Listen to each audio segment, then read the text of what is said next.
From the Evening Standard newsroom in London, I'm Mark Blunden and this is the Standard Podcast. Coming up in this episode...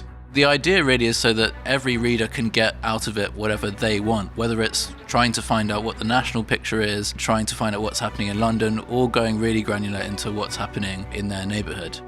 What to expect from the Evening Standard's general election data reporting and the swingometer. But first... So let me spell it out. We will not raise income tax. We will not raise national insurance. We will not raise VAT. That is a manifesto commitment. Labour launched its general election manifesto on Thursday as Sir Keir Starmer sought to reassure millions of voters across Middle England with a pledge of stability after years of Tory chaos. I don't believe it's fair to raise taxes on working people when they're already paying this much, particularly in a cost of living crisis. Manchester was chosen for the big launch 48 hours after Rishi Sunak unveiled the Conservatives' manifesto. Sir Keir Starmer outlined his plan for economic growth and declared Labour to be the party of wealth creation. He said the party would be pro-business and pro-worker, ruling out some tax rises, including on VAT, income tax and national insurance. But how? And what's still at risk of rising? For the latest, we're joined by Evening Standard political editor Nicholas Cecil. Nick, what were the key takeaways? It was very much steady as she goes.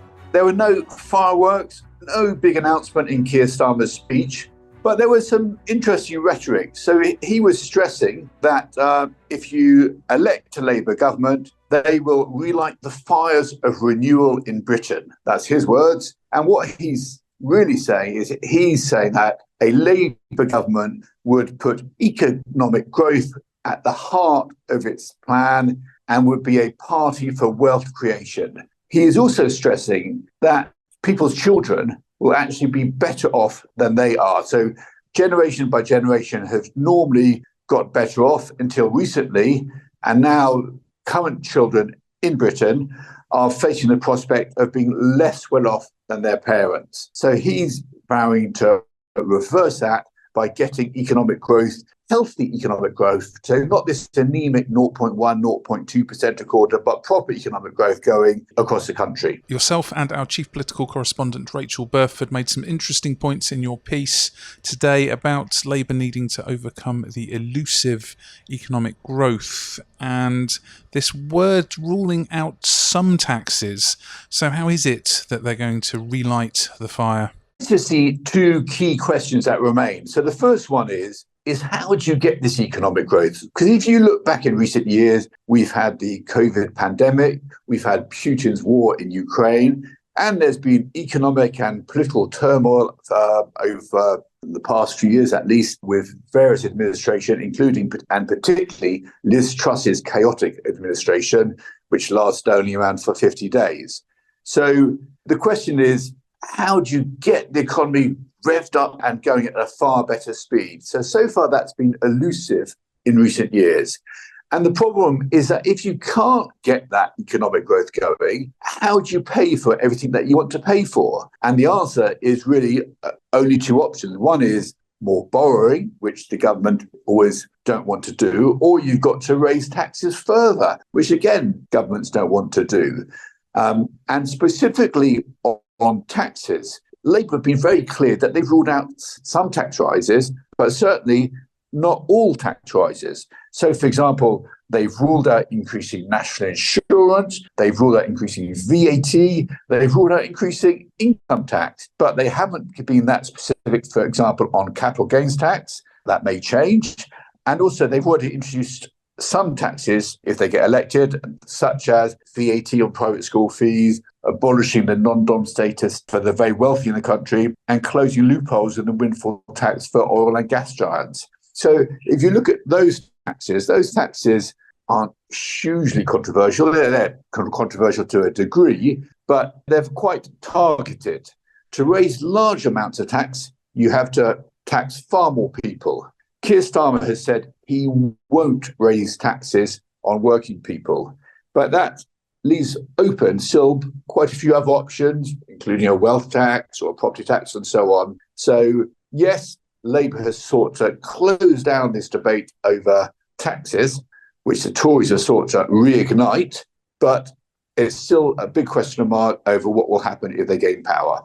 And the manifesto's other main areas: young people, NHS, education, law and order, and immigration. Any firm detail? There wasn't a great deal of change or anything huge that we didn't know before. There was a bit more specific about helping young people. So Keir Starmer, he's got 2 teenage children, so he understands how the world is seen through their eyes. So a lot of children and young people look at older generations and see that they may well be better off. They might own their own home, they might have a decent pension and so on. So Keir Starmer in his speech was reaching out to young people and stressing that if there's a Labour government, they will be more of a priority than under the current government. And any surprises? There was nothing particularly new. There was some rhetoric to appeal to Labour activists and so on. But overall, Keir Starmer's central pitch is towards Middle England, because that is where elections are won or lost. So if you're on the Labour left, who do you vote for? You might go Green, but then you might end up with a Tory government. You might go Lib Dem, but then you might end up with a Tory government. So there's less space for people on the left of politics to go. But to win elections, you need to win the centre ground. And so that's very firmly where Keir Starmer is.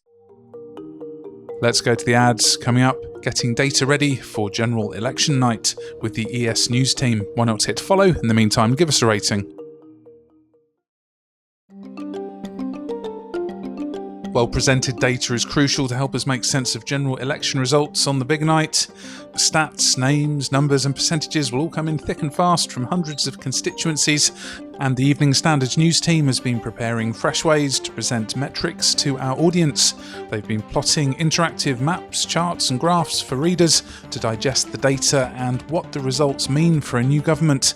There's a host of localised search features brought to life with popping, colourful graphics. Evening Standard business and technology correspondent Simon Hunt is preparing the project to go live soon at standard.co.uk ahead of the 4th of July. And Simon joins me in the newsroom now. What can you tell us about what Evening Standard readers can expect with election analytics on the website? I think if you look at journalism years ago, data journalists didn't really have a huge role. And I think the pandemic changed that a lot. I mean, I can remember when it first struck, everyone seemed to be sharing that statistic of COVID cases and the charts and graphs moving around. And I think ever since then, most news publications have woken up to the value of data journalism. We have already done this with the mayoral election a few weeks ago. We found that that was definitely a big boost in sort of engagement and readership, and there was lots of reader interest in it. And so we're keen to find different and sort of interesting and novel ways to introduce that election data to readers. So we've got quite a lot of different things, still trialing a few different things at the moment. We're hoping to release an electoral interactive map of all of the constituencies in London, looking at the key battlegrounds, the areas that were only won by quite small vote shares back in 2019 that look like they're up for grabs, either by Labour or the Lib Dems. And also those areas that have been of particular interest, either because a well-known incumbent who's served in those constituencies for years will be stepping down, and there's a question about who will replace them. What can visitors expect from the interactive element? One of the big advantages of the data stuff we're doing this time round is, obviously with news reporting, you can only report about one particular thing. And, you know, you can talk about sort of big picture trends, and certainly we're going to cover that in our data as well. But what we want to do with the interactive part of the charts and graphs and maps is personalize it to the particular user who's engaging with it. So, for example, with our map, you'll be able to click on your particular constituency, find out what's happening in your area and how that's going to change.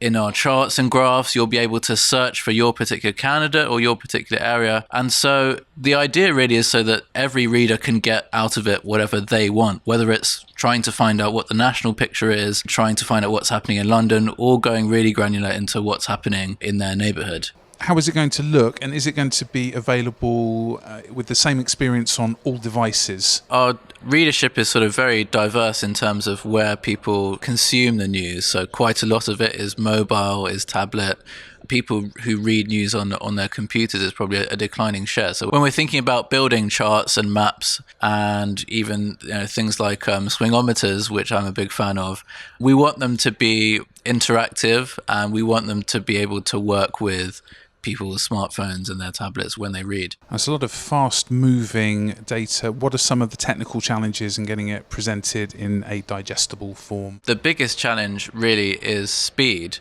So if you look at the mayoral election, there were 14 different constituencies that had to declare, and the system was sort of set up by the London Assembly on the day such that no declarations would take place simultaneously.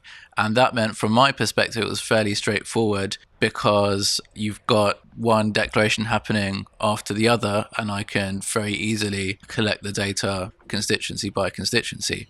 When you've got the general election, of course, that's a completely different picture, and it's way more chaotic, and you've got 650 seats with no clear sense of which is going to declare first and what order they're going to declare in.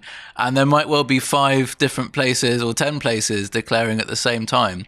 And so I think the key thing will be looking at the top level picture. How many seats have been won by which parties?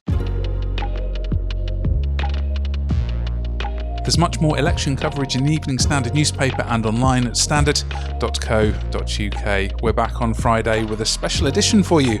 It's part 1 of our general election mini-series called A Week's a Long Time in Westminster. All the news, analysis and political gossip from the Evening Standard's Parliament team.